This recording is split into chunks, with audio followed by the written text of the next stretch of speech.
بسم اللہ الرحمن الرحیم۔ السلام علیکم ورحمۃ اللہ۔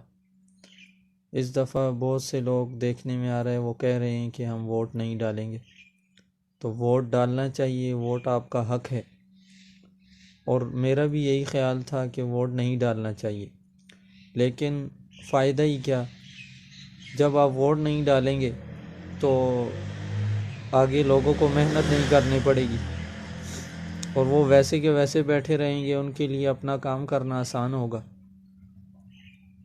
اور ووٹ ڈالیں، اگر آپ ووٹ نہیں ڈالیں گے کل کو آپ کو پچھتاوا نہیں ہوگا کہ ملک کے ساتھ کیا ہو رہا ہے، کاش کہ میں نے ووٹ ڈالا ہوتا۔ اور اس دفعہ انشاءاللہ 12 کروڑ لوگ ہوں گے، ووٹرز ہیں جو، اور اپنے زندہ ہونے کا ثبوت دیں اور ووٹ کے دن باہر نکلیں اور ووٹ ڈالیں جس پارٹی کو، جس بندے کو آپ سمجھتے ہیں وہ اچھے کردار کا مالک ہے، اچھے اخلاق کا ہے، ہمارے لیے بہتر کچھ کر سکتا ہے، ضرور ووٹ دیں اور اپنا ووٹ ضائع نہ کریں، اپنے لیے، ملک کے لیے ضرور ووٹ دیں۔ جزاک اللہ۔